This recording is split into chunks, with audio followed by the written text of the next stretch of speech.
Hola a todos nuestros amigos de Profelogía. El día de hoy tenemos como invitada especial a la docente Jessica Zavala, licenciada en Lengua Castellana, y estaremos resolviendo la siguiente pregunta. ¿Cuáles fueron los acontecimientos históricos más importantes de la Revolución Francesa? Bienvenidos.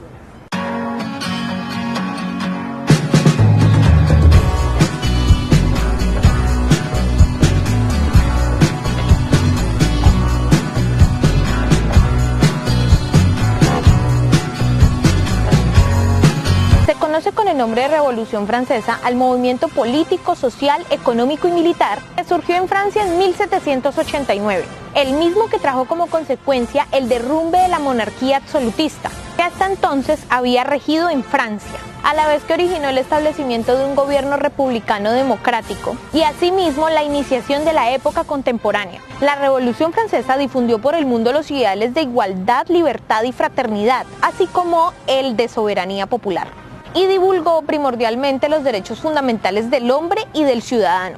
De esta forma, las causas fundamentales que originaron la Revolución Francesa fueron: primero, el absolutismo monárquico, que se caracterizó por el ilimitado poder soberano, cuya autoridad no estaba sujeta a control alguno. Segundo, la desigualdad social y política. 3. La falta de libertades y derechos.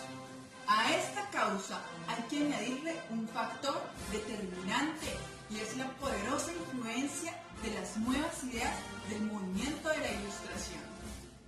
Este movimiento, reconocido como un fenómeno cultural que se desarrolló a lo largo de toda la geografía europea, donde personajes como Denis Diderot, autor de numerosos panfletos filosóficos, emprendió la edición de la primera enciclopedia entre 1751 y 1772.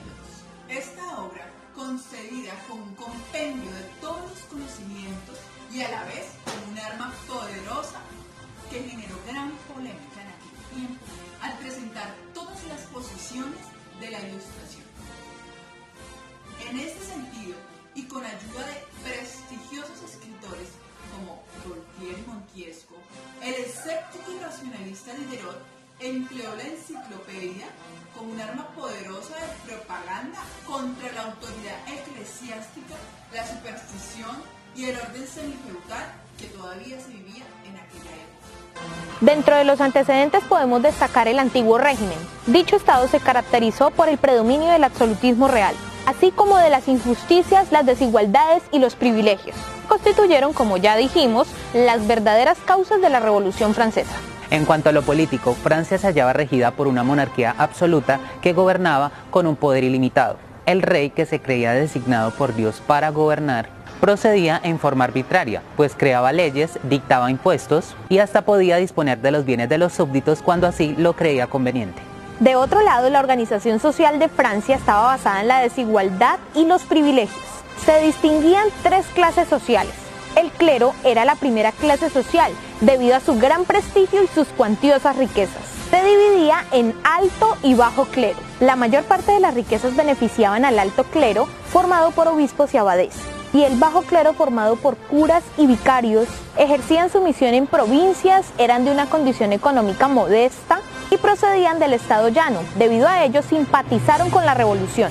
Por otra parte, los nobles formaban la segunda clase privilegiada de Francia. Poseían grandes extensiones de tierra y asimismo percibían de los campesinos que laboraban en ellas. A esto se le llaman los famosos derechos feudales, pues pagaban impuestos solo en determinados casos, ocupaban los principales cargos en el gobierno y en la iglesia, así como en las fuerzas armadas. Y en cuanto al estado llano, estaba constituido por la población más numerosa de Francia, pero a su vez por la que menos privilegios y riquezas poseía. A la cabeza de esta clase social se hallaba la burguesía, formada por industriales, comerciantes y profesionales, quienes con el correr de los años habían logrado una sólida situación económica y una vasta preparación cultural que hizo de ellos precisamente los promotores de la revolución.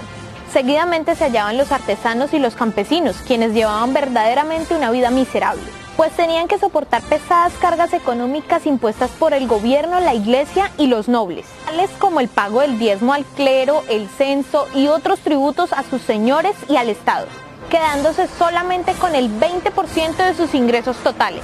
En todo caso, cabe reconocer que la Revolución Francesa atravesó 3 etapas que son la etapa monárquica, la etapa republicana y la etapa imperial.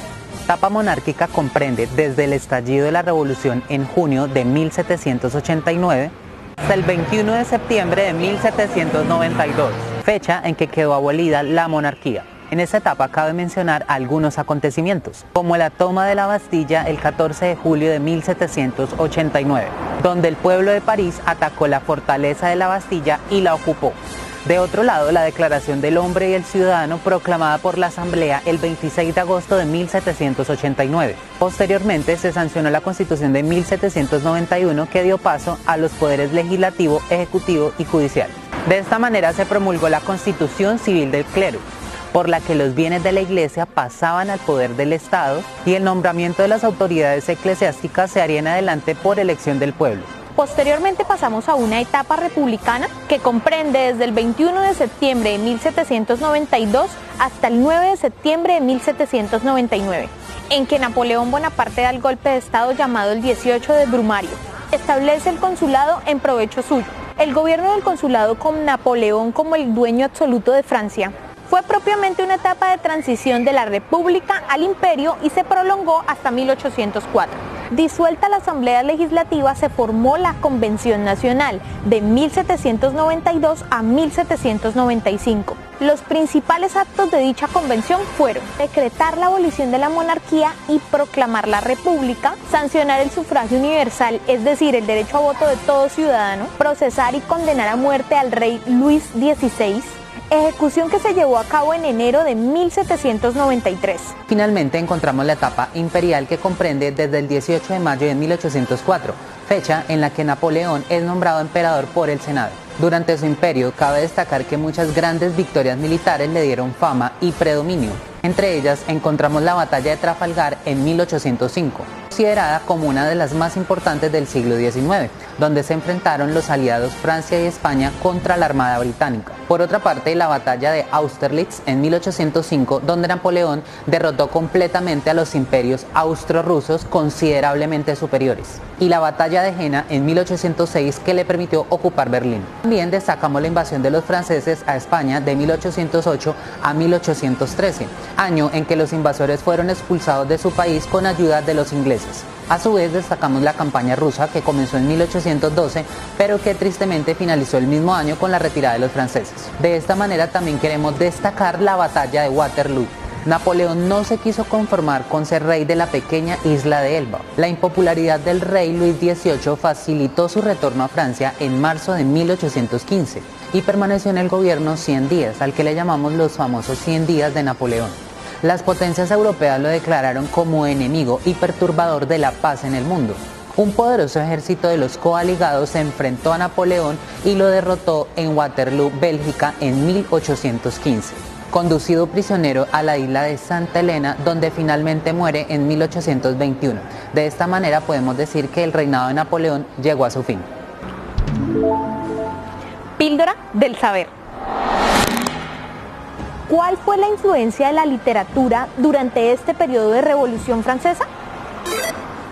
En Francia, el romanticismo se desarrolló durante la Restauración, como una reacción contra las normas del clasicismo y el racionalismo filosófico de los siglos anteriores. Recordemos que el romanticismo se basa en la reivindicación de lo particular frente a lo colectivo y es una manera de rebeldía creadora por parte de los poetas, quienes querían terminar con todas las normas de la creación literaria que prescribe el clasicismo.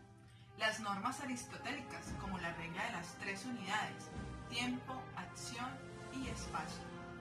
El romanticismo francés tuvo su precursor con Juan Jacob Rousseau, quien escribió algunas obras como Confesiones, Ensoñaciones de un pasante solitario, El Emilio y El contrato social, entre otras obras. En el siglo XIX, Charles Nodier y Victor Hugo son considerados uno de los mayores representantes de esta estética literaria. Un libro de poemas de Lamartine, Las Meditaciones, publicado en 1820, suele considerarse como un hito en la implantación del romanticismo en esta nación. Bueno chicos, una vez más hemos llegado al final de nuestra clase en Profelogía.